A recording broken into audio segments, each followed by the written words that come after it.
அஸ்ஸலாமு அலைக்கும் வரஹ்மத்துல்லாஹி வபரகாத்துஹு. நீங்கள் இணைந்திருப்பது பாதிபியின் ஊடகக் குழுவினரால் தொகுத்து வழங்கும் வாராந்த பாடசாலை செய்தி அறிக்கைகளுடன். செய்தி ஆசிரியர் ஜஸ்ரா மன்சூர். செய்திகளோடு இணைந்திருக்கும் நான் அரிஃப் நலீம். விரிவான செய்திகளுக்குள் நுழைய முன்பதாக முதலில் இன்றைய நாளுக்கான தலைப்புச் செய்திகள். 2025 கல்வியாண்டின் கல்வி பொதுத்தராதர சாதாரண பரீட்சை பெறுபேறுகளில் எமது பாடசாலை வெற்றி. நடைபெறவிருக்கும் வளையமட்ட சமூக விஞ்ஞான போட்டிகள். எமது பாடசாலை கணினியறைக்கு நன்கொடையாக வழங்கப்பட்ட வழிபதனாக்கி. தொடர்பான விரிவான செய்திகள். 2025-26 கல்வியாண்டின் கல்வி பொதுத்தராதர சாதாரண பரீட்சையின் பெறுபேறுகள் வெளிவந்திருக்கும் வேளையில் எமது பாடசாலை சார்பாக 36 மாணவ மாணவிகள் கலந்து கொண்டு சிறப்பான பெறுபேறுகளை பெற்று 95% மாணவ மாணவிகள் உயர்தரத்துக்குரிய தகுதியை பெற்றுள்ளனர் என்பதும் மகிழ்ச்சிக்குரிய விடயமாகும்.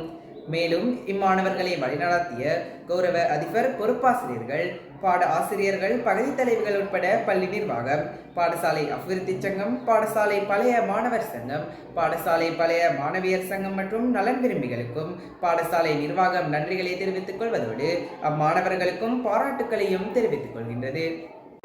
எதிர்வரும் 27ஆம் தேதி சனிக்கிழமை அன்று வளையமட்ட சமூக விஞ்ஞான போட்டிகள் மாவனெல்லை பத்ரியா மத்திரிய கல்லூரியில் நடைபெற இருக்கின்றது என்பது குறிப்பிடத்தக்க விடயமாகும்.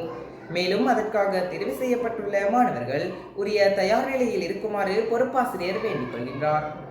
எமது பாடசாலைக்கு காட்டார்வால் பழைய மாணவர் சங்கத்தினரால் கணினி ஆய்வுக்கூடத்தின் முதலாம் கட்ட வேலை திட்டங்கள் நிறைவடைந்து மிக கோலாகலமான முறையில் எமக்கு முறையாக கையளிக்கப்பட்டது.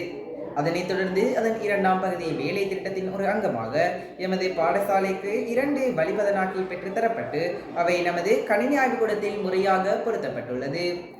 இதனை வழங்கி வைத்த நலன் விரும்பிகள் மற்றும் இதனை பெற்றுத்தந்த கட்டார்வால் பழைய மாணவர் சங்கத்தினருக்கும் பாடசாலையின் அதிபர், ஆசிரியர்கள், மாணவர்கள், பெற்றோர்கள், பாடசாலை அபிவிருத்தி சங்க நிறைவேற்றுக்குழு உறுப்பினர்கள் சார்பாக மனமார்ந்த நன்றிகளை தெரிவித்துக் கொள்கின்றோம். இத்துடன் இவ்வார செய்தி அறிக்கைகள் யாவும் நிறைவடைகின்றன. மீண்டும் அடுத்த வாரம் எமது செய்தி அறிக்கையினை எதிர்பாருங்கள்.